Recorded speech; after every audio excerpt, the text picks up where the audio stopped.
Keluarga korban kebakaran di Teradron Kemayoran, Jakarta Pusat, Muhammad Apriana, menyampaikan kekecewaan mendalam terhadap pihak manajemen perusahaan.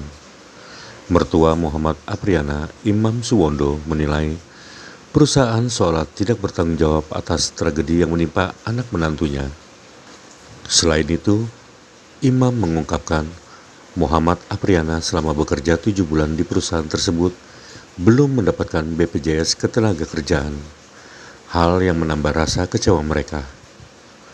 Hal ini dikatakan Imam Suwondo kepada tribuntangerang.com di Gunung Sindur, Bogor, Rabu 10 Desember 2025.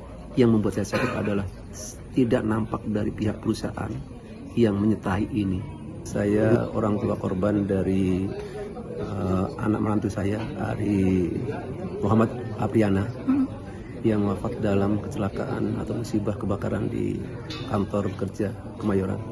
Kabar duka persis, saya lagi melihat TV dan langsung melihat, saya hanya komen, ya Allah, musibah terus-terusan, saya bilang itu. Gak lama kemudian saya menerima telepon dari anak, apa itu yang kebakaran adalah kantor suami, kantor Ari gitu. Terus bagaimana kabarnya? Ari nggak bisa dihubungin. Sudah dari situ langsung stop, saya cari tahu kesana kemari, dan nggak lama kemudian kita dapat berita dari media bahwa salah satunya adalah termasuk menantu saya, Ari. Bapak, untuk sosok sendiri Pak Ari, seperti apa Pak di mata Bapak? Ari adalah pekerja yang luar biasa karena dia sudah, kalau tidak salah, 3 kali berganti perusahaan.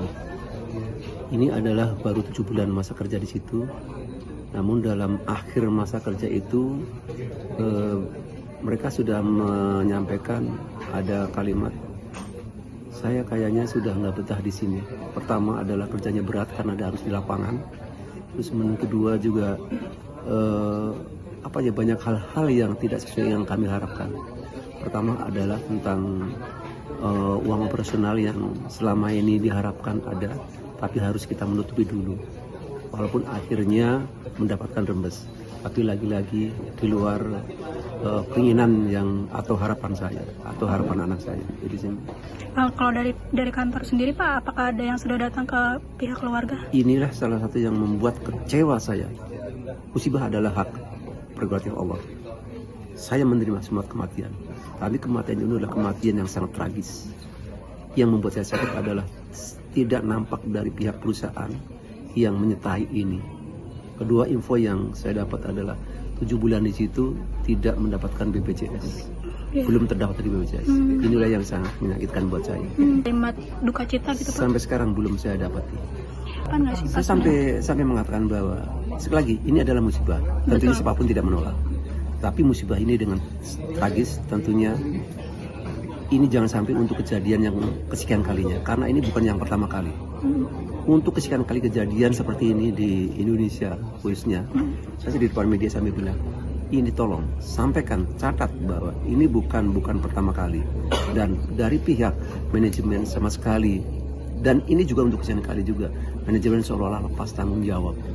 Ini yang kita harapkan, tolong perhatikan khususnya kejadian yang saat ini, jangan sampai terulang lagi. Yang sekarang sudah terjadi di saya, oke lah, tapi sekali lagi hak kewajibannya tolong selesaikan, jangan sampai kemudian menjadi masalah atau ya tentunya yang tidak diinginkan. Nah, ini yang membuat kami sebagai orang tua yang sangat terpukul banget adalah meninggalkan anak yang pertama masih usia 4 tahun, yang kedua baru 6 tahun jalan, kelas 1 SD, dan yang ketiga adalah kita mengambil BTN. Ini adalah cicilan dari, karena anak saya nggak kerja yang perempuan, dan ini cicilannya juga kita tidak tahu bagaimana ke depannya. Belum selesai, kurang lebih sekitar 5-7 tahun lagi baru selesai. Ya, harapan orang tua, meninggal ini adalah salah satu tragedi yang kalau anak saya berjalan dengan niat tulus ikhlas karena lillahi ta'ala dan karena untuk mencari nafkah untuk kebutuhan keluarga. Ini adalah mudah-mudahan termasuk orang yang meninggal syahid dan husnul khitimah. Apapun yang terjadi, harapan orang tua karena ini sudah kejadian, harapan kita menjadi orang yang termasuk wafat dalam husnul khitimah. Ya, saya hanya berdoa mudah-mudahan anak saya tabah, kuat, menerima takdir ini. Dan anaknya insya Allah ya hanya Allah yang bisa memberikan jalan. Mudah-mudahan di balik semua ini ada hikmah yang kita tidak tahu. Itu